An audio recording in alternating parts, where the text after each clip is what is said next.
As if the McCrispy couldn't get any better, Bacon and Ranch just entered the chat. The Bacon Ranch McCrispy, available at participating McDonald's for a limited time. Ba-da-ba-ba-ba. Reese's peanut butter cups are the greatest, but let me play devil's advocate here. Let's see. So, no, that's a good thing. That's definitely not a problem. Reese's, you did it. You stumped this charming devil.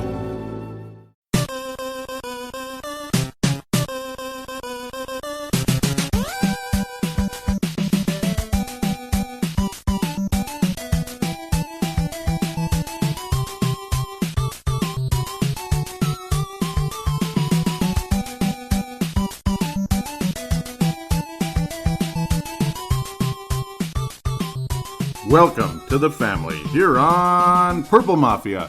I am your host, Paladino Joey, or Joey Awajan. Purple Mafia is available on the sportstuff.com, iTunes, Google Podcasts, Stitcher, and Double Twist. So yes, Google Podcasts. I'm still getting used to that. Basically the same thing as iTunes in terms of Android users. Yeah, very simple. Just look up podcasts or Google Podcasts in the App Store. It's free. Everything that's on iTunes is on Google Podcasts. So it's basically iTunes. What the am I just seeing? What the? I'll get back to that in the second segment, but wow. Anyhow, everything that's on iTunes is on Google Podcasts. You get the idea there. Google Podcasts is the iTunes for Android users, now that I've run that a little too long. Okay, well, way back in the day, the Vikings had a tie in Lambeau Field, way back in the old days. I'm not even going to look that up right now because, well, the most recent one was 2013, and the last time before that was way back in the old days, right? Well, yeah, 2013, so the Vikings do it again today, 29-29, and yeah, well... This is beyond belief! That's not even the half of it. Where do we go with this one? This is either the easiest show ever or the hardest show ever. I don't know. It's somewhere in the middle. It's easy in terms of information. It's hard in terms of, how do I get to all this without, going crazy? So I'm going to get to what I can without losing my mind. The Vikings and the Packers had a 29-29 tie. And, of course, my moron self last week at the beginning of the show said 20-16 when it was 24-16, which really annoyed me. So I hate when I make silly mistakes like that, when I actually believe I'm saying the right thing and it pops out wrong. 29-29. I'm looking at it right here in front of me. Yes, Chester Taylor. Remember Chester Taylor, 29 for the Vikings and 29 for the Packers. I don't even want to go there. The Vikings are set at quarterback. We don't have to worry about the quarterback position. I think that's really safe to say that Kirk Cousins is hit legit. He is top echelon, upper echelon quarterback in the NFL. Amazing day today. 73%, 424 yards, 4 touchdowns, 1 interception, and the 1 interception was what you would call unearned. Like when a pitcher, when a pitcher gives up a run, whatever, and a player in the field coughs up the ball and it's an error, it's an unearned run. Like the run scores and everything, but it doesn't count against the pitcher's earned run average.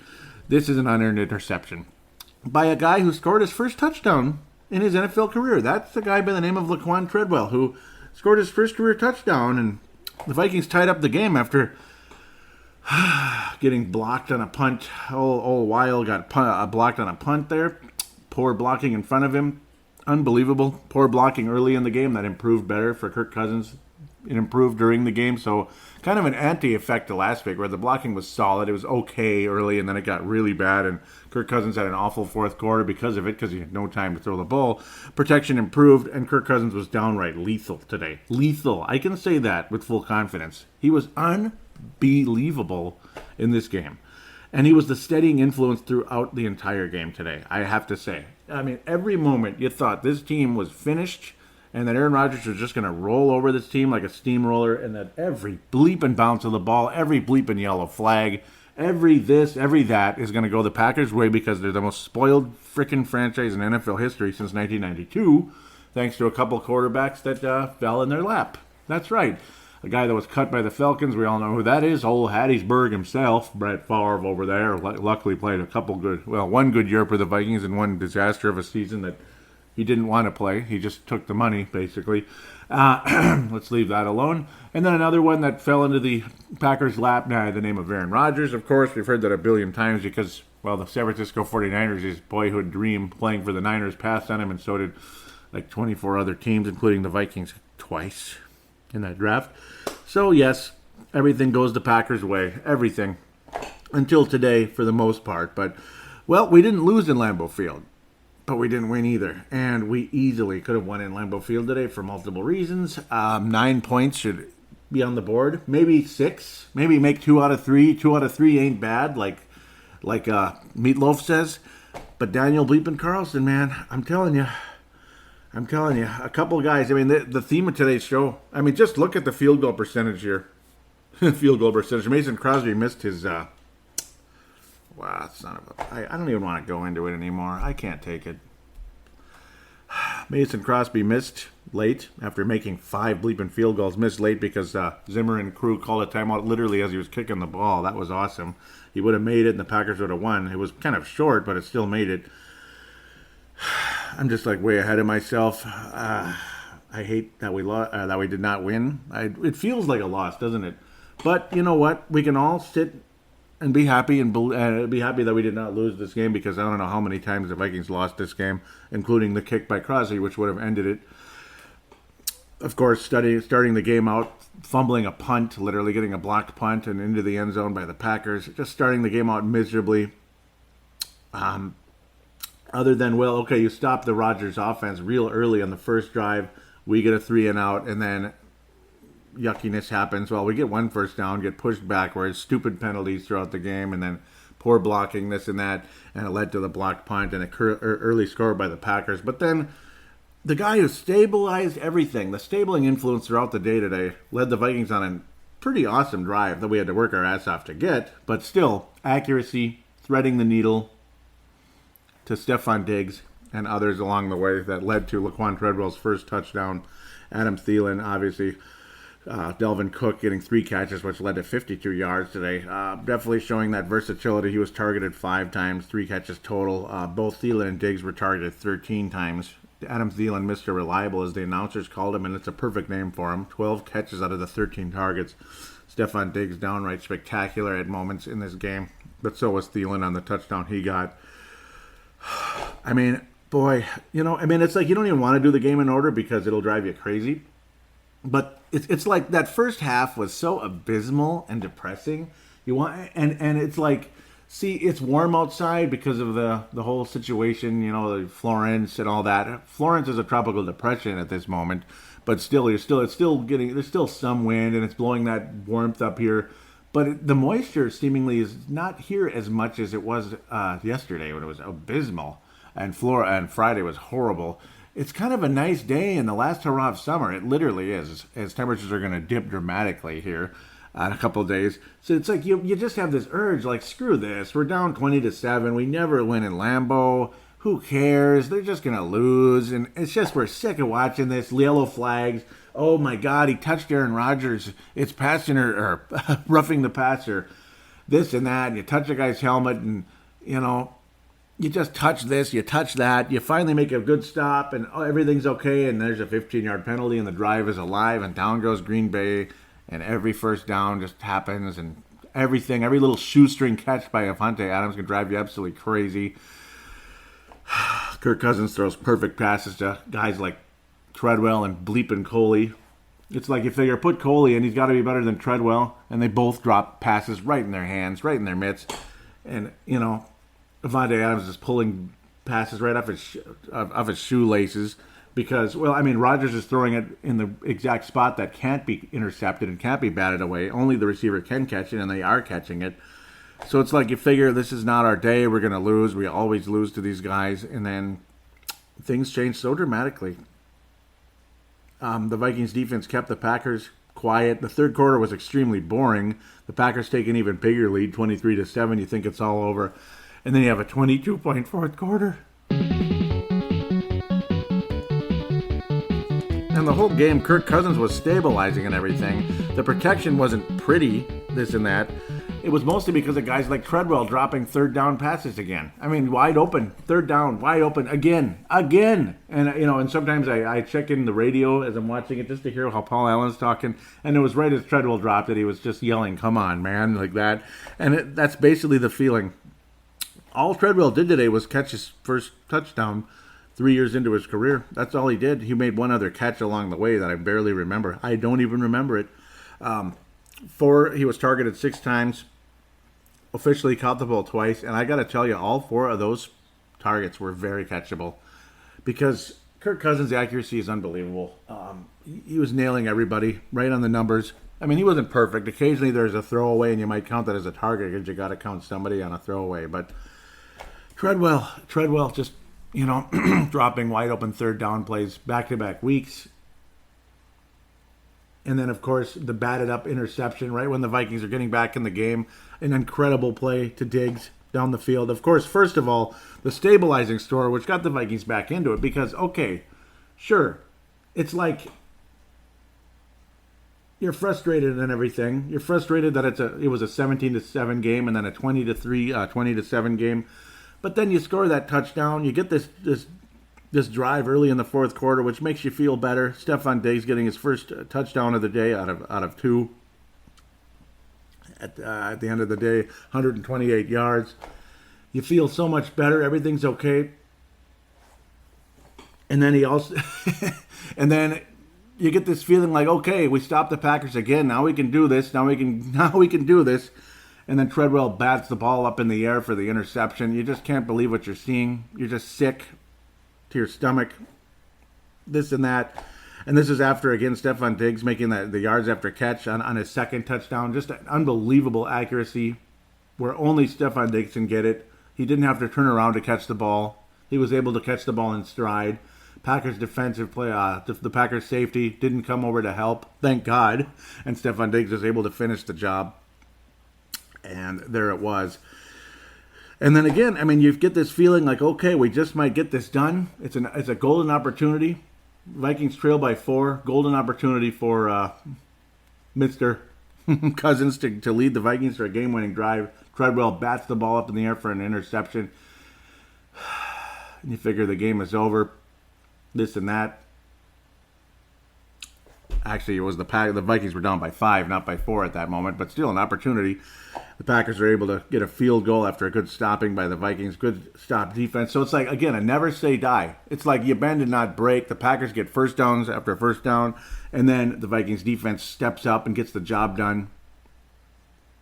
And then you feel so much better. At least we stop them. Of course, Mason Crosby makes another kick. They're up by 8. And then and then there was the most famous drive of all. Just lights out. Beautiful passes to Rudolph, Diggs, and Thielen along the way. One beautiful, accurate pass after another. You felt confident. You felt, oh my God, we are going to tie this up. You could just feel it coming, and then ultimately it did. A perfectly placed pass to Adam Thielen. You were afraid to death when you saw the ball bobbling a little bit, like, oh God, no, not Carolina again. Oh my God, not Carolina again, where they're going to say, oh, nope, he didn't. It's not a touchdown. He didn't have full possession. But the difference also was that Thielen never went out of bounds at all. He had full possession inbounds. Luckily, he was able to gain possession completely, and he was able to stay in there. An unbelievable play, unbelievable catch. He was able to literally bait the defender into believing that the ball wasn't necessarily coming. He didn't have his hands up early on where the defender might have been able to knock the ball away. Adam Thielen, great goading there, and an unbelievable catch, unbelievable play, incredible accuracy. And Kirk Cousins' accuracy down the field was unbelievable once again this week, just like last week. Give the guy a little bit of time, and look what happens. He has this kind of game. This kind of game. Unbelievable. You think, okay, we're going to go, and then again, another, not the prettiest pass ever, but a good play by Diggs to get the 2-point conversion. You go to overtime. You figure we're going to lose the toss, though. Yeah, we tied it up, and watch. Green Bay will pull off some magic, and then the Vikings win the toss. You get into, it looks like we're going to march down the field and end it, and of course things start to drop again. Players dropping easy passes, and poor protection at the same time. So you settle for a field goal. Okay, it's kind of far, 49 yards, and of course Carlson missed, and here comes Aaron Rodgers. We're going to lose now. for sure we're going to lose now. And then, again, first down after first down, you see the good defense, or you see defense stand up again, and Alexander, who was beaten horribly multiple times in the game today, made some terrible missed tackles. Trey Waynes missed some easy tackles in the game. I wouldn't even call them easy, but plays you got to make if you're a legit cornerback in this league. And I do think Trey Waynes generally is a legit cornerback, but he's still just, there are moments you can't believe it. But Alexander getting the huge sack on Aaron Rodgers has pushed the Packers back multiple plays, penalty after penalty. Actually, the Packers finally getting some penalties on them.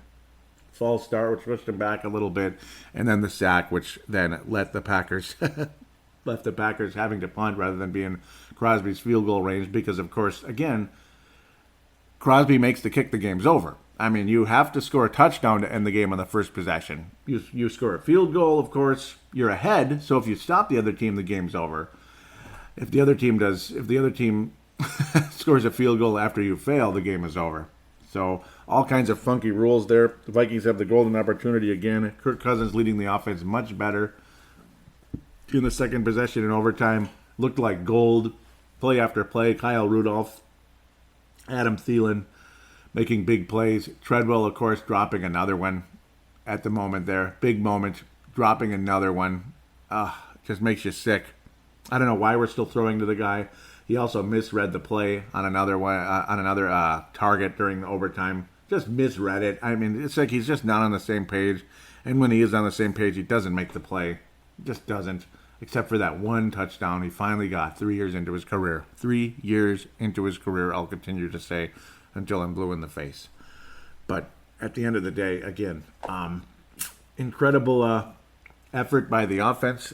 Incredible job by Kirk Cousins, stabilizing things, keeping this team confident and ready to go, and slowing down the heart rate of this fan, among many others, throughout the course of this game.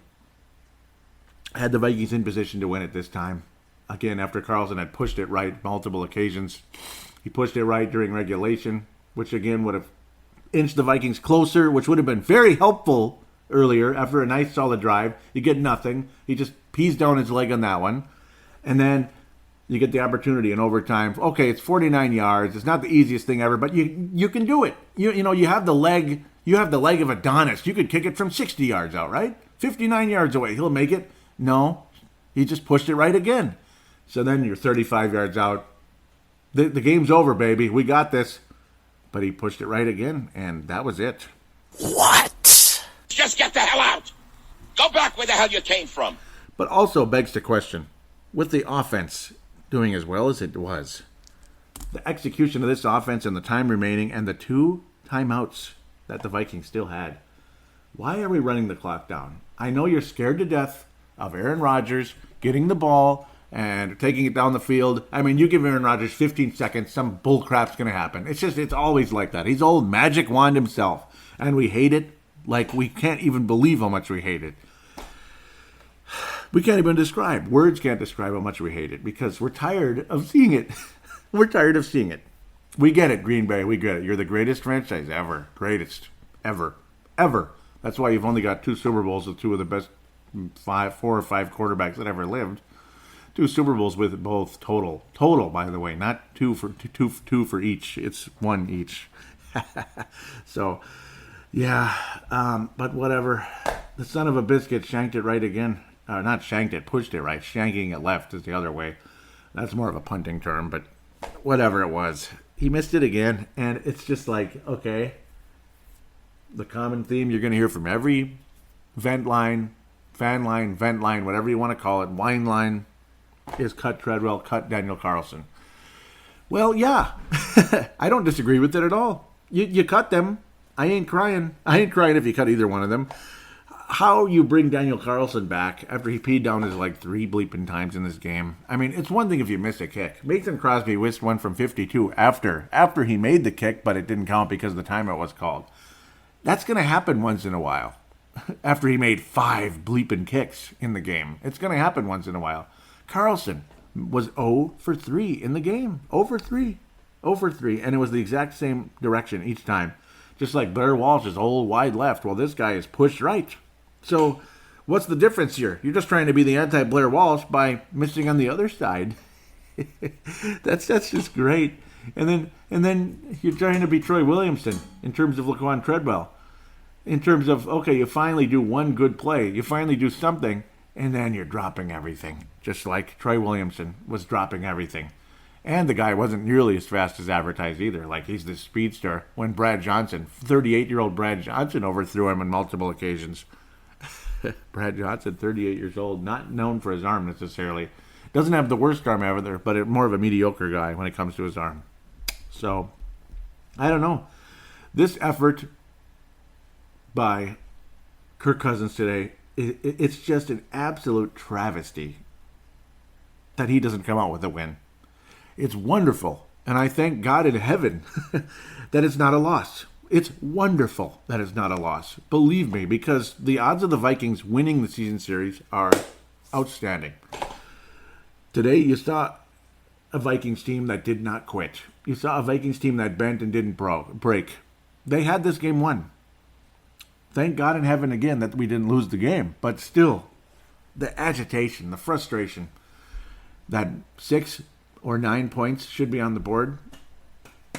Any one of them would have won the game one way or another. Possibly. I mean, obviously the outcome would have been different. I mean, the last two would have won the game. Well, maybe. If the Vikings defense stood the way they did, yeah, I think the chances of the Vikings getting the job done were extremely high because the Vikings pass rush finally got through a Packers offensive line that had a great day and drove us absolutely nuts.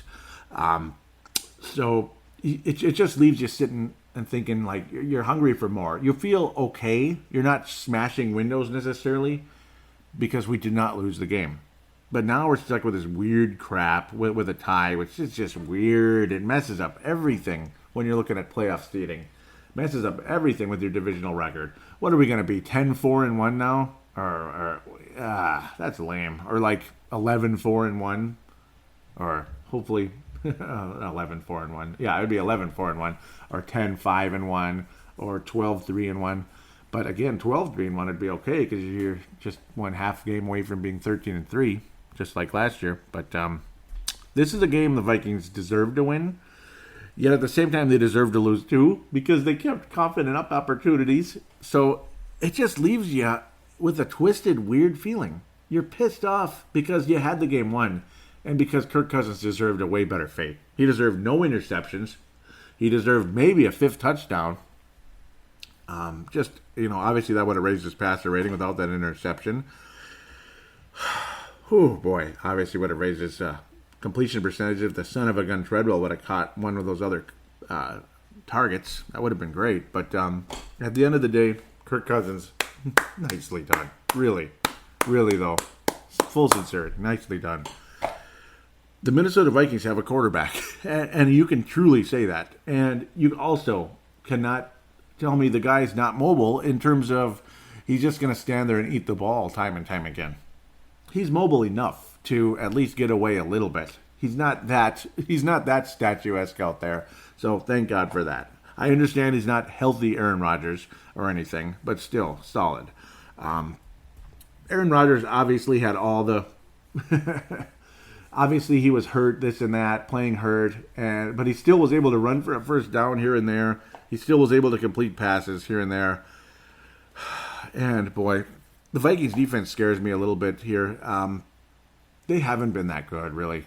I mean, they've had some wonderful moments. They frustrated Garoppolo, but they still, a couple of dropped wide-open passes by Kittle and others with San Francisco. Who knows where that game would have gone? I mean, San Francisco would have easily had 24 points, which, funny, that's how many the Vikings scored. Well, 23, pardon me. Maybe more. So obviously they would have gone for 2. Maybe that game would have gone to overtime also to start off the season. Just one of those plays, the game might have been different. So I don't know. This Vikings defense is it's scaring me a little bit compared to what it's supposed to be. I mean, you look at number 1 at this, number 1 at that, number 1 against rush, number 1 against pass, number 1 in third downs. Incredible. And I'm not seeing that this year. So hopefully, again, this Vikings defense can catch up a little bit. I understand you're going against some good players here. Aaron Rodgers, hello. You're going against Garoppolo, who was 7-0 before last week. So there is that. The positive is the Vikings are still undefeated.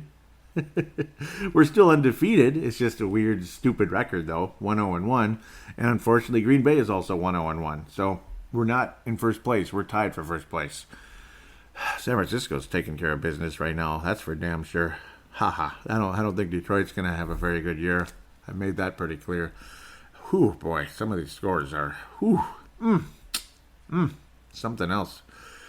But with that said, I mean, it was fun. It was a fun game. It didn't look good, but it was fun. Again, missed tackles. Even Hughes had a missed one with Jimmy Graham. That one drove me nuts. Devontae Adams, not Avante. It just came out wrong. But yeah, Jimmy Graham. Hughes could have wrapped him up and said he went way too low, and Graham just jumped over him. Son of a gun. This game was crazy. But again, I'm happy we didn't lose the game. I'm pissed off we didn't win. And I think the Vikings need a new kicker. I think that's common sense. I mean, the Vikings need a new kicker. I almost forgot who Dan Bailey was, and he's out there, and it's like I look at him and like, oh, that guy. Okay, duh. Of course I knew who he was. Dallas Cowboys. You look at his Wikipedia page. What does it say? What does the Wikipedia say? I wish I could just take a picture of it and send it to you right now, but I could put it on the page, but yeah, I could. It shows number 5 Minnesota Vikings place kicker. So that's interesting. Well, he's only 30 years old. Oklahoma City, Oklahoma. Of course, a very solid, awesome career with the Dallas Cowboys. Made many kicks in his career. His final season with the Cowboys in 2017, not so great. After being almost perfect forever, he had kind of a stinky year last year, and he was cut after the 12th game, which is very interesting. But generally speaking, 88.1% in the 40 to 49 yard range. 50-plus yards, 67.5. That's not the best ever, but again, those are tough. Generally speaking, though, a pretty good kicker. Obviously, extra points. He missed one. He missed 2 last year, 2017, and 0 before that. So he had kind of a yucky year last year, but before that, the guy made almost everything, and he's a free agent. And Wikipedia is now saying Minnesota Vikings kicker. I kind of doubt it, but... Well, I mean, I don't doubt it, but I saw Minnesota Vikings. They made 2 against the Vikings. That's 2013. So we're just going to have to wait and see. I'd endorse this in a heartbeat. I would love to get Bailey. I would love to bring Forbath back. I think the Vikings have to move on. I don't think Daniel Carlson is mentally fit to be a kicker in the NFL. I don't think so. Maybe in a couple of years, if he's really lucky, he can come back in a training camp and light it up and be the real deal. And Maybe then he'll be focused and ready to go, and he's got it. But I don't know. It's really sad to see this happen. Terrible decision by the Vikings to do this. Kai Forbath, we all know the clutch field goal against the New Orleans Saints. He wasn't perfect. He missed some extra points, and occasionally he had a pretty yucky stretch. I remember in the Baltimore game, he missed missed a pretty easy one, and it's real frustrating. But generally speaking, Kai Forbath, after he was able to kind of shake off some of that nastiness for a little while in the middle of the season, he was downright great. And when he came in to replace Blair Walsh, in 2016, he was bleeping awesome. He was always an accurate kicker for the most part, and he just had some bad moments here and there, and that's kind of what set him off. That's why the Saints cut him years before. I would be completely for bringing Kai Forbath back, but if Dan Bailey's the guy who says he's waiting for the right team, and if the Vikings are a Super Bowl contender, and today tells me they absolutely are, at least offensively. Defensively, well, it's supposed to be Super Bowl contender. If this offense and defense are good on the same day, though, this team's going to beat everybody. We're going to crush everybody. We're going to be like the 96 Packers, 35 to 10 type of games. You're going to see a lot of those this year if things continue to head in the direction they are offensively, and the defense can get kind of back to where they need to be and not potentially giving up huge plays. So, I don't know. I would be thrilled if Dan Bailey or Kai Forbath was kicking for the Vikings next week, and I think the odds of that are fairly high. So I might as well pass out the awards for the week. Some of them are obvious, some of them are not. And I'm going to bring back the Urban Legends, of course. There's going to be 2 of them, and we're actually going to name the show the Urban Legends today because this game was filled with Urban Legends. How do you even tie the Packers? How does this game wind up this way? It's an urban legend in itself. This game was an urban legend. It was. Like, how? With Kirk Cousins having the game he had, Aaron Rodgers being what he always is in Lambeau Field, particularly against us. Unbelievable numbers against the Minnesota Vikings. Second all-time in NFL history, actually. Second best quarterback in NFL history against the Minnesota Vikings, by the way. Oh, that's crazy, considering this team's had some pretty good defenses most of the time. Not during the Frazier era, but most of the time. Let's get back to the point here. The Fran Tarkington Award for today's show is Kirk Cousins, with a bullet. But then again, you could also give it to Thielen and Diggs. Diggs was just unbelievable, but so was Diggs. Unbelievable. They will be standing next to Kirk Cousins for that award. Kirk Cousins gets the main one, though. He gets the lead, the Fran Tarkington Award for today. He was our Fran Tarkington. He absolutely was a Fran Tarkington, a franchise quarterback without a doubt. Threading the needle, accuracy downfield, accuracy in general, leading this team, calming things down, getting the job done, and calming fans down by just with his actions. Actions speak louder than words.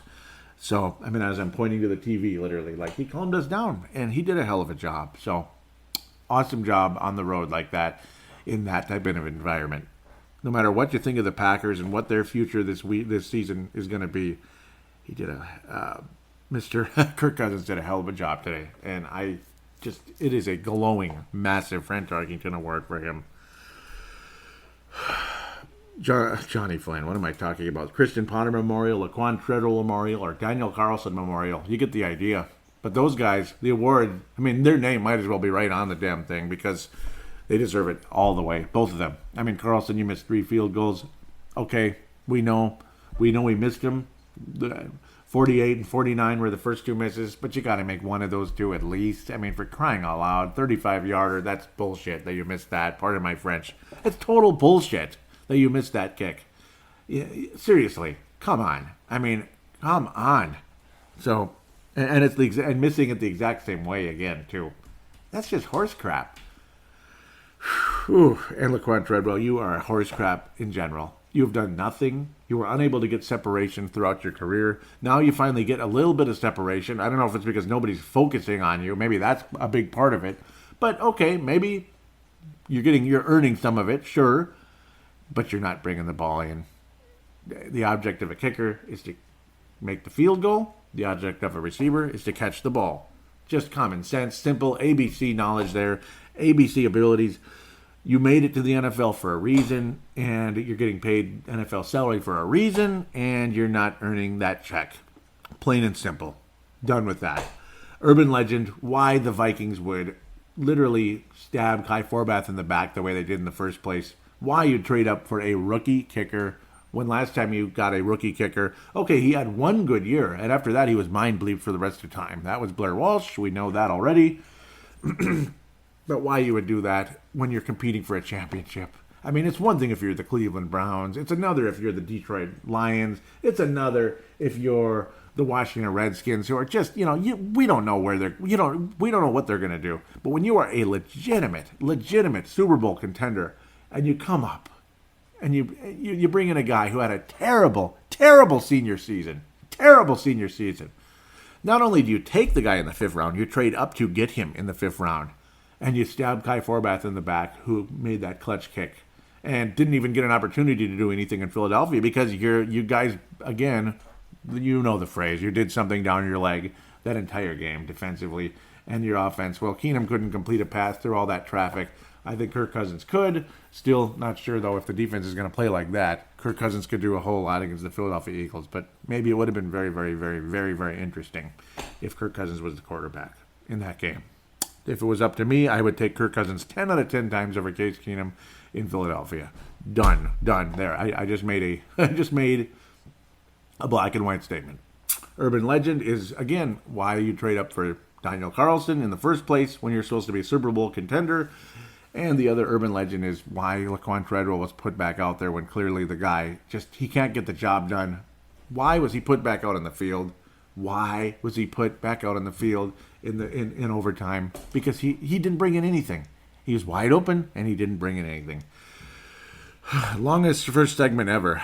Boy, well, of course it was, because look at all the crap that happened in this game. Boy, I hope I didn't drive you too crazy, but this game drove me crazy. It drove you crazy. Hopefully, maybe I channeled all of your emotions, and I was able to bring it to your eardrums as well. So, God bless. Again, Fran Tarkington, Kirk Cousins. Why do I have to continue this anyway? Christian Ponder, Laquan Tredwell, and Daniel Carlson. Urban Legends, Laquan Tredwell, and Daniel Carlson. That's it. We'll be back right after this for the good, old-fashioned, fun, entertaining segment number 2.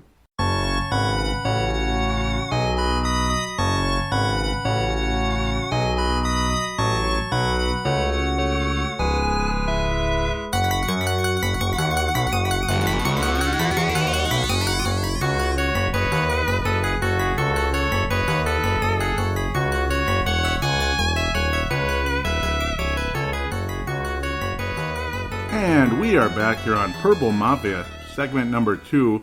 Might as well check into a couple games here first. NFC North roundup, but of course we already played the Packers, and great, the Bears are playing on Monday night. So there's only a couple games here, so that's why we kind of usually just do a roundup anyway nowadays. Cincinnati Bengals over the Baltimore Ravens. How about that? That's kind of unexpected compared to how things went. Well, and now Jacksonville ended up beating the Patriots 31-20.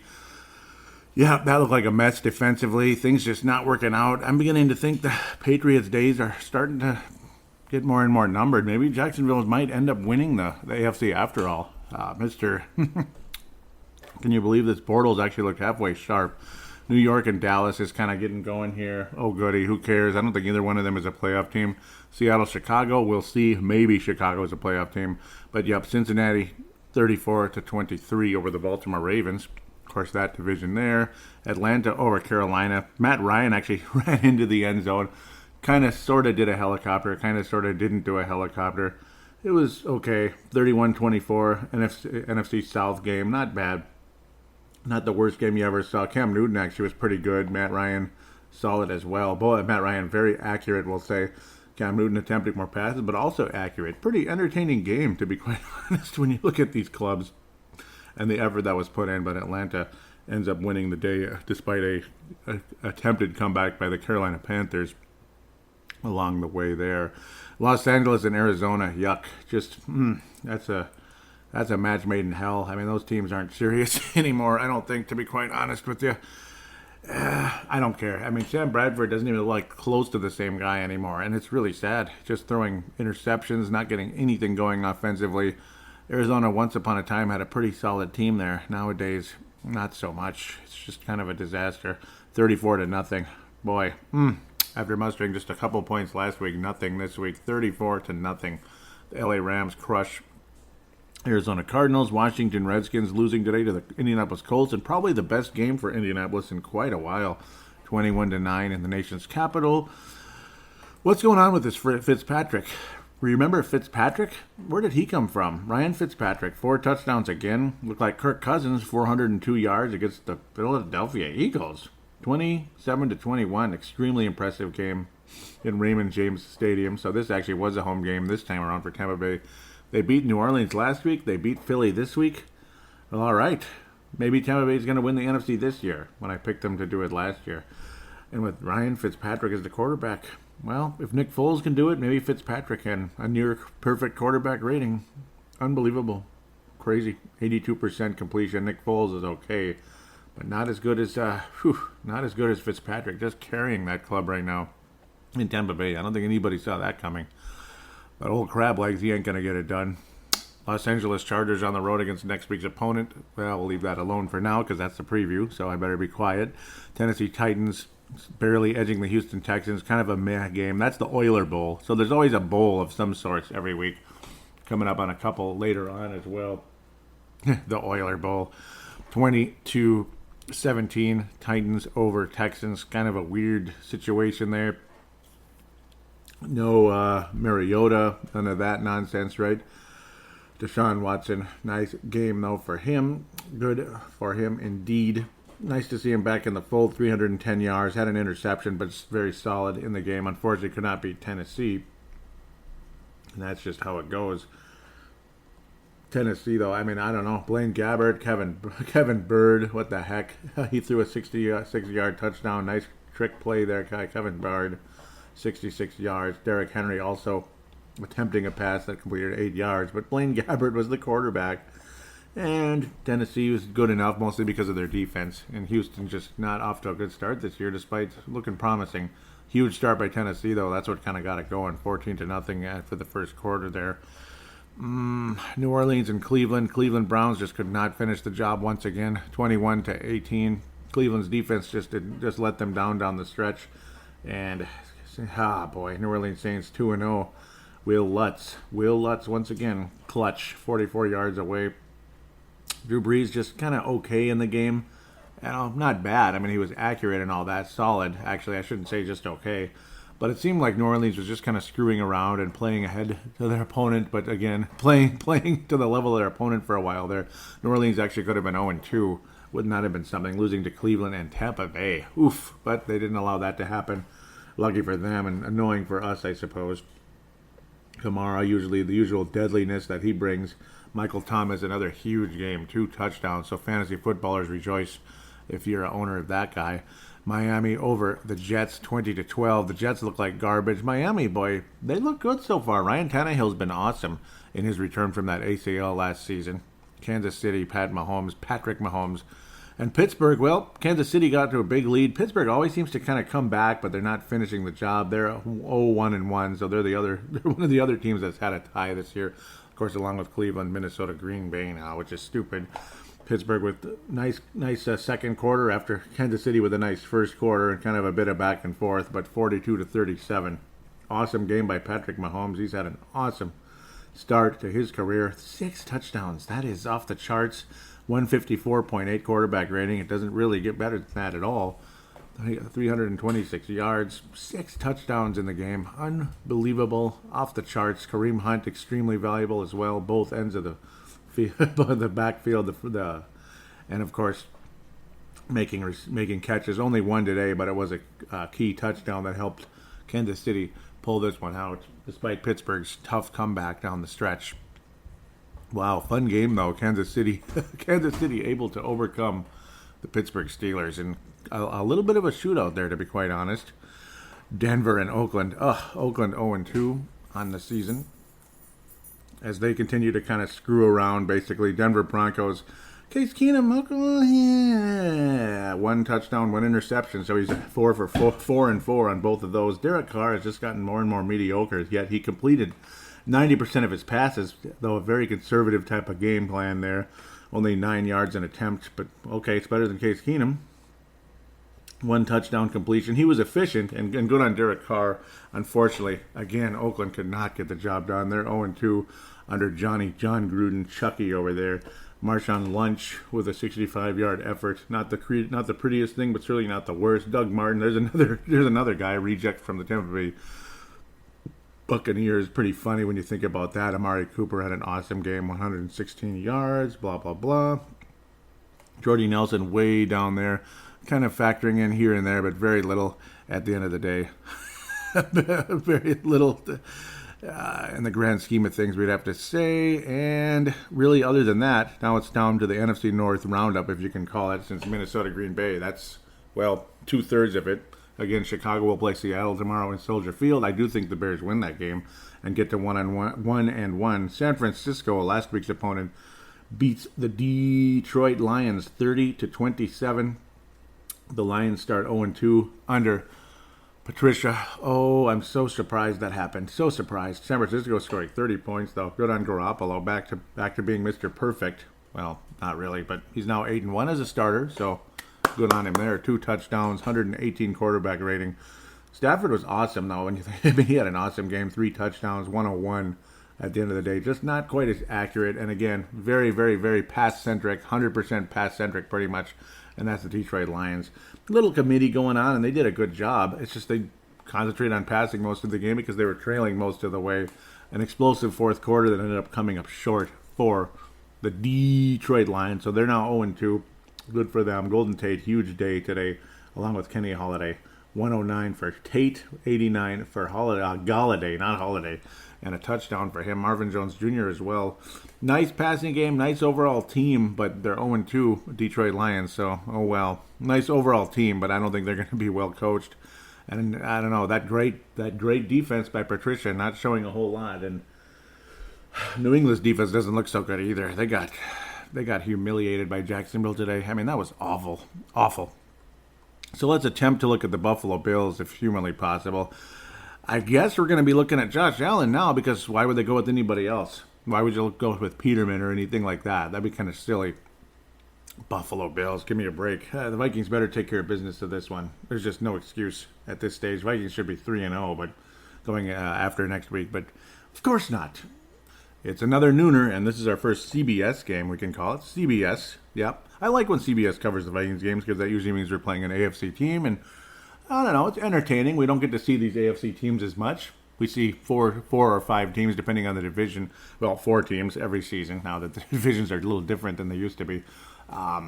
Get to see 4 AFC teams every year, maybe throw in a couple extra depending on the schedule. But of course, this year that's going to be that the division with the Patriots. The division with the Patriots. We'll just call it that.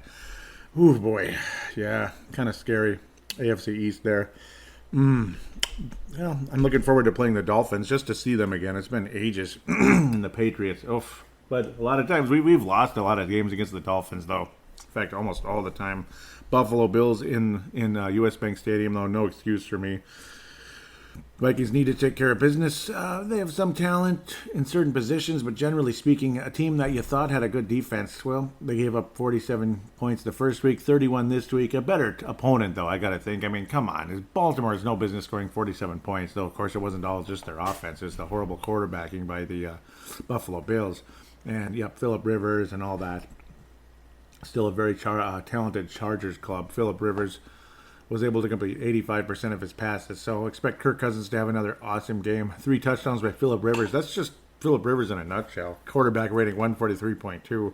Looked like he just kind of had a field day out there, and maybe the Chargers screwed around a little bit, letting Buffalo back in the semi-respectable range in the third and fourth quarters, getting touchdowns in both of those, and Chargers only scoring 3 points in the second half. So we're talking 27-6 at halftime. Josh Allen, well, I'm not too worried about him just yet. I don't think he's going to be all that good in U.S. Bank Stadium. This was a home game for Buffalo, by the way. So to me, there's just absolutely no excuse the Vikings should beat the Buffalo Bills. Buffalo might have the number 1 overall pick in the draft this year, the way they're going, unless Cleveland's right back at it again. No excuse. Josh Allen, less than 55%.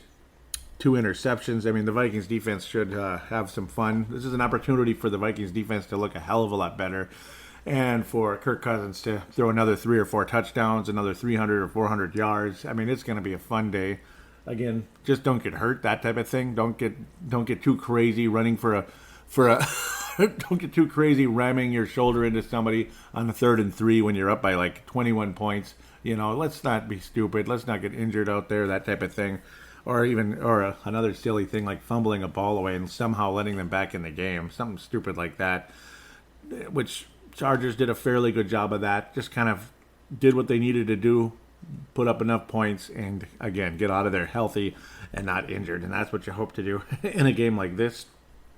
Again, show your best effort, put up the points, and then, again, when you feel semi-comfortable, try not just again don't do anything crazy like you're going to get getting injured if you're up by 24 points, something that could put you in any type of danger, trying to force yourself back in bounds, that type of thing.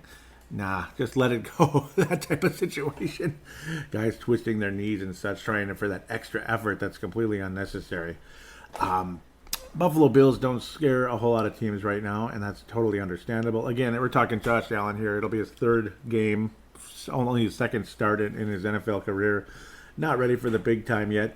Usually a guy this young, this early, is not going to start off too great unless he's like a can't miss type of guy like a Peyton Manning. But even he threw a gazillion interceptions in his rookie year. Gazillion touchdowns and a gazillion interceptions. They do have a decent pass rush. They've had it for a while. Not the same names that you used to see in the past. Lorenzo Alexander got a sack today. Jerry Hughes, guys like that. So the linebacking core able to get inside a little bit, but generally speaking, their defense is nothing what it was years ago with the Mario Williams and such. Again, no excuse. The Vikings should be able to take care of business, have a comfortable, solid victory over this Buffalo Bills team, which I think is undermatched coming into US Bank Stadium. No excuse whatsoever. Vikings should score 27 to 31 points. Buffalo will get about 10, or maybe not even that. It might be like 7 or 3. I'd be very surprised at anything more than 10 by Buffalo against this Vikings defense, which is, again, not looked so great the first couple games, but this is the kind of game I don't think Buffalo's going to score a whole lot of points unless there's some kind of idiotic turnover or, God forbid, a special teams touchdown, which, well, those happen. Those kind of things happen, and that would be a way that Buffalo would score. Otherwise, their offense, I expect maybe 1 or 2 scoring plays throughout the entire game, and yeah, only one of them being a touchdown at best. So, to me, I'm looking at, again, like I was saying, 27 to 10, 31 to 10, something like that. I'll go 27 to 10, 31 to 10, because I think Kirk Cousins is going to have a fun game. It's going to be a comfortable win. You will see Trevor Siemian maybe do a couple snaps in the fourth quarter, maybe a kneel down or 2 or 3, that type of thing. But, again, comfortable win by the Vikings. No excuses here. 2-1 record, and for me, that's about it, pretty much. With that, we'll hear from you guys. Fan interaction. I may have a phone call. I may not have a phone call. Brent Jacobson's trying to call in. We'll see if he gets in on time.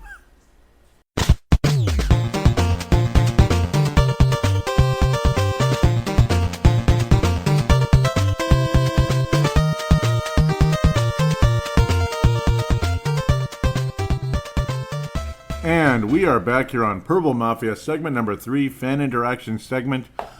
Tried to get a call in from Brent Jacobson, just unable to reach Dylan, unfortunately, so we're going to have to hold that off until next week. Unfortunately, it's always nice to hear from Brent Jacobson, especially after a game like this. I bet he had a lot to say, so, man, I feel for you, Brent. Well, again, at least we didn't lose. Just a tie. That's kind of weird. Used to see that all the time in hockey. I was glad to see it go, even though shootout losses are exasperating when you play your butt off and you end up coming out home with nothing because your goalie fell asleep or whatever. You know, none of your guys could score for some strange reason. Anyhow, fan interaction. Let's get to the Twitter account at Purple Mafia Show. At Purple Mafia Show is the Twitter account. That will definitely be in the show description. Want to thank Tene Brown out of New Zealand, Vince Germano out of Australia, and Malcolm McSween out of Northern Cal for retweeting the most recent episode, number 271, Ugly But a Win. This one, again, is called Urban Legends, because it's just nothing but urban legends. As we'll try to gradually continue here. Yep, this was interesting. It just happened to pop up because it was a highlighted tweet. Ali Sidikai made a bold prediction that Laquan Tredwell would get his first career touchdown tomorrow. Now, again, this was Saturday evening, I believe. Yep, it would have to because it's 24 hours ago, so that would be the evening. He would make his first career touchdown. Nailed it, Ollie. Unfortunately, that was it. And then now there's a lot of BS surrounding him for today's game, and that's just too bad that things would turn that direction. It's actually a huge crying shame that it would turn that direction, but that figures. Mad Martin out of Northern Scotland says, cannot see any reason for a loss with or without Rodgers playing. Don't see our D running out of steam like the Bears did last time. Get the ground game going and let's grind this out. See, the thing is, the defense got better as the game moved on. It seemed like the defense stunk at the beginning. It's just weird. And, you know, the whole thing was like the opposite of last week for both the Bears and the Vikings, where the Vikings defense was awesome at the beginning and kind of stunk later on. Luckily, they hung on and won because San Francisco just wasn't ready to win in US Bank Stadium, and Chicago, of course, not ready to win in Lambeau Field, in Lambeau Field. And the Vikings, well, gosh, they should have won this game. Yet in a lot of ways, they should have lost too. Also, the whole roughing the passer on Claymaker, that would have been an interception, this and that. Well, again, boo-hoo to the Packers because, you know, it was like 2 or 3 of them on Rodgers already in the game. Eric Kendricks and others along the way there was another one along the way that was called roughing the passer. That is just in the past, just a year ago, would not have been called roughing the passer. It was just bringing the guy down hard, basically. That's about it. Everything is just kind of out of whack right now, and things will have to kind of adjust as is. Players will have to adjust, refs will have to adjust, this and that before things kind of come around. But it's the new NFL, and, well, we might as well be wearing red jerseys, I guess, because that's just how it is. Matt Martin says blocking, terrible start. Blocking as in there was no blocking, and terrible start. And yes, it was an opposite kind of all the Vikings had an awesome start last week, and then stunk later on. This week, of course, terrible start, and then kept getting better and better and better. And Mad Martin was encouraging me to have faith that when it was 20-7, I was pretty much like, we're probably going to lose. We always lose there, blah, blah, blah. And then Laquan Tredwell, again, was the one that actually got in the end zone first there. Scored his first touchdown. He says, what's with the Vikings D-line really getting pushed around early on, but the Packers are running the ball very well. And they were. And same thing happened with San Francisco last week, where there was pretty nondescript running game. But again, they were getting yardage in areas you think they normally wouldn't in the past. Mad Martin was saying that D needs to wake up. Can Cousins win a shootout? And he would have, yes. He would have won the shootout today. He would have won, but the kicker missed twice.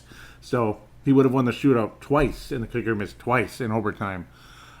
Crosby never got a chance to kick a field goal because the Vikings defense stepped up as the game progressed. Mad Martin continues saying, was Cousins seeing the ghost of Randy Moss? We need to level this before the half. Yep. Overthrowing, I suppose. Just put the red jersey on Rodgers. It's not even enjoyable watching these games anymore. This league is turning into garbage. Yep. It was getting extremely frustrating. Yep. Zimmer. Mad Martin says, hopefully Zimmer has put some fire in these players' belly at the half. Have you given up on this game? He's saying there's still hope, and you were right. One hard catch, hard one to watch, and it does not do my mental health much good, or my liver. Yep, so you can fill in, read the lines there. You're saying how it's hard to watch. Let's get the bleeping ball back and dagger these slackers as things were changing. And then there was the spectacular play. Mad Martin liked that one where I said, oh my God. Need another one of those. Josh Gordon, anyone? That was, of course, when Tredwell kept dropping everything. And yeah, I mean, that's an interesting possibility that could happen. Apparently, it would take a trade. Some people were thinking Cleveland might, maybe they'd take a second or third round pick. I'm thinking they'd take a sixth for Josh Gordon. He's not really been cut. I think they'd take a sixth round pick.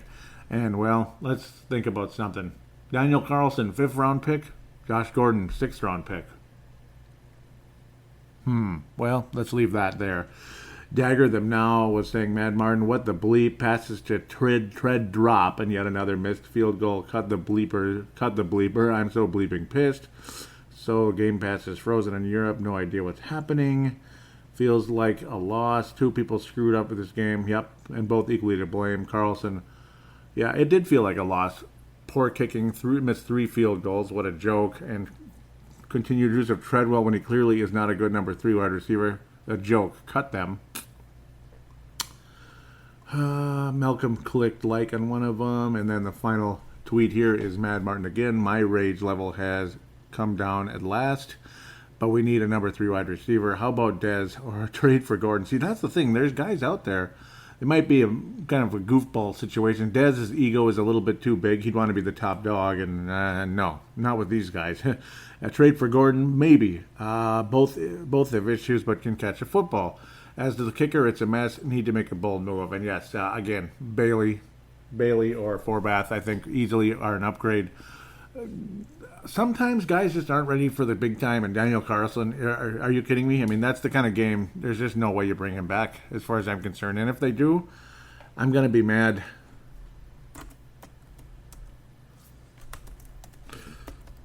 So it's just a strange situation when you look at it. So let's move on to the Facebook page. First, I'm going to give a shout out to MN Vikeshaven. Vikings Haven. I keep calling it Vikes. It's Vikings Haven, run by Trevor Wickerin out there, north of the Twin Cities a bit.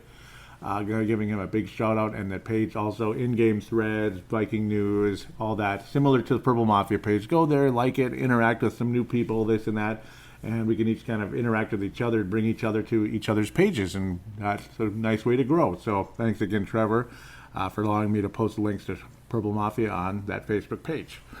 Now let's continue from the most recent show on Facebook. So it's facebook.com/Purple Mafia Show. Facebook.com/Purple Mafia Show. Gerald String was saying, can't wait to listen. Gerald String out of Nebraska, that is. And Hall of Famer. Says, loved the extended version. That was pretty funny. It took you like 30 minutes to pick the Vikings this weekend. Yeah, that was weird, wasn't it? It was tough. Where this one today, it took about 30 seconds. Oh, they're playing Buffalo? Yeah, they're going to win by about 20. Yeah, and if they don't, what the hell are they doing? Quit screwing around. He says, I'm with you. I think they will pull it off somehow. And they almost did. They almost won the game by 3, just like I predicted. The score would have been a little higher, but, God, the kicker makes one of those attempts in overtime. Of course, if he makes one, the game's over either way. So we missed out on 6 points, not 9. So you can look at it that way. The other one would not have been necessary. Look at it that way. So, yeah, one way or another. It's still really irritating. Just make the damn kick, especially the 35-yarder, though. I mean, the offense looked so gorgeous. And we probably would have scored a touchdown if we didn't just run the clock down intentionally and say, okay, we'll make it. It was almost as if Zimmer was trying to kind of like bleed it out and say, okay, okay, general manager Rick Spielman, here's your guy that you traded up for. Let's see what he does. Oh, look at that. He missed again. So guess what? Can we cut him now, please? Yes. Anyhow, that might be exactly how we're thinking. Let's get back to what Gerald was saying. He says, I'm with you. I think they pull it off somehow, thinking this will take a couple picks. Then there was no picks. That's the interesting part. No picks. Now, of course, an interception that was unearned, thanks to Treadwell volleying it up in the air. Another one that got disqualified because Claymaker, fly like a bird, want to fly away, all that. He was called for it's not a late hit, just roughing the quarterback, which I guess everybody's called for roughing the quarterback, so whatever. Since Green Bay wanted it so bad, they got it called on them and almost cost them the game. That interception would have ended the game, and luckily that was not the case. Or it was an overthrown pass, which would have been to Stephon Diggs, but of course badly overthrown in that play. Let's move on. Cousins shows us why we signed him to the big deal. Get us off to first place, an early lead in the division. Skull Joey, and thanks for all you're doing. Thank you very much, Gerald, for that. It means a lot. Cousins did show quite a bit of why we paid him. He looked wonderful. So, what's this all about? Okay, yep, Avante Collins is out for the season with an elbow injury in practice early in the week. It actually took place during last week, and then it kind of like lingered in, and they realized, yeah, this is serious enough that he's out for the season. That's pretty rough. But again, that's offensive line for you. They're pushing, constantly pushing, so it's basically like bench pressing each other, and every now and then something hyperextends, and things don't turn out so great when that happens. Hyperextension is not what you want, so that sucks. Leland from Iowa says, and so it begins. They signed Brian Witzman from the Chiefs, it looks like, and that was the fact. Witzman actually started a good number of games last year for a pretty good offensive line. No action today, and of course no elf line today either, which doesn't help. Mark Carlson, also from Iowa, says exactly my thoughts. So it begins. Gerald says, wow, Billy Weaver's up to... What's Billy Weaver's up to nowadays? That's funny. Billy Weaver's up to nowadays. Yep, and if there's Willie Beavers. We might need him. Yep, we need somebody. But we did get Witzman, so we'll see what happens. Of course, again, no action today. As we continue to move upward, and yep, Witzman it is. I think there was no response. People just clicking like this and that. So, all right, Avante Collins out for the season, unfortunately, as we try to continue. And you look kind of a little bit in the in-game thread. Of course, lots of frustration, lots of angst towards the third receiver and the kicker. You can imagine who those two people are. Yankee Zong says the ice is real. Way to go, Zimmer. And, of course, that was icing Mr. Crosby. Yep, thank you, Yankee, out of the St. Paul area there. Actually, Brooklyn Center, if I remember correctly. Josh Mayer Henry out of Colorado says defense needs to play now. No more messing around. And they did. Brett McCarthy was dig deep defense, dig deep. This game, this game's on a thread. Purple Mafia rocks. Thank you, Mark Carlson. Dave Vicky says, my bad. It's hard to call the Vikings in a comeback. Justin Mayer Henry is staring in disbelief and excitement. Justin Meir Henry, also out of Colorado. Gerald String says, I'm getting too old for this shit. This suspense is killing me, and I feel the same. I was screaming and yelling, too, with the Treadwell dropping the ball or being out of place and being out of position. We have to settle for a long field goal attempt, and of course missed. Big shocker. Josh Meir Henry, pardon me, says, why is he on the damn field? Mark Carlson says, get Treadmill off the field forever. Mm-hmm. The guy can't be up. I was saying how he can't play. Brett McCarthy out of South Dakota says, why is Treadwell still in the game? Justin Meir Henry says, Aaron, getting the ball back. We need to get that pick 6. And luckily, nope, we stopped him, and there was a sack by an unexpected person there in Alexander, who'd played pretty lousy most of the game. I was getting more and more frustrated. Yep. Another missed field goal. I couldn't believe it. Yep. It just made me so angry. As we just continue to move on. Again, it looked like the Vikings had lost the game again. And again, Mr. Rogers was kept in check, thank God. Dave Hickey says, freaking kicker is gone. Gerald String says, ouch, help wanted. Contact Mike Zimmer, kicker, number 3 receiver. And it looks like it continues here. What does he say? Yuck, yep. Josh Henry says, need to make tackles. Justin Mary said, yes. Oh, okay, this is when Alexander made the big sack. And everyone was excited. Brett McCarthy then says, no, because obviously the kick was missed. And I was saying, at least we're not going to lose the game. That's the good part. Now let's avoid the tie. And I just, basically called what's-his-name a jerk, just like I called Blair Walsh a jerk for missing a very makeable kick. Yankee Zung says, bring Kai back. Justin Meir Henry says he's fired. Are you kidding me? Says Jay Grupinski. Sorry, yep. 3 misses, says Josh Meir Henry. Brett McCarthy says, lots of stuff to straighten out. Justin Meir Henry says, I feel like I could have made that kick. Yep. Mark Carlson, we would have killed them if not for the kicker. Yeah, and, well, Treadwell, too. Again, wide open on 3rd down, too. Josh Meir Henry says that was the same as an extra point. Justin says there was a lot of positives to see here, and there was, but Kai would have nailed that damn kick. Makes me sick to my stomach, and he would have. Josh Meir Henry says 9 points left out there. Leland says, man, it was an awesome super ride today, fellas, and that was fun. Brett McCarthy says, simply again, need a kicker, bring Kai back. Yep, I agree with all of that.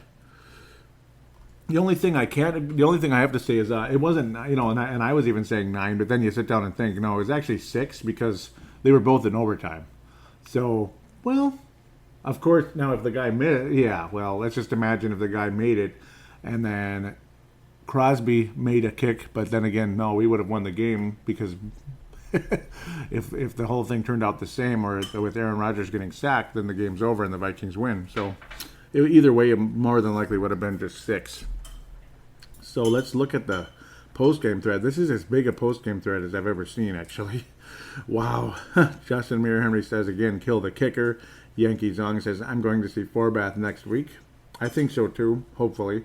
Matt Emer out of the UK says, weird game. Played bad, should have lost comfortably, but at the end we should have won. Tied. Feels like a big defeat, and it was extremely confusing. Very strange. Gerald String responds saying, I agree, feels like a big L. It was a weird game. Jim Kettner, welcome aboard, says, I went to kick my TV, but I missed wide right. That was awesome. Good one. Justin Meir Henry says, Rodgers could have made that kick with his broken knee. That is going to be a long ride home for that kid. Damn chump. That was still an amazing game, but the tie stings worse than a loss in that situation.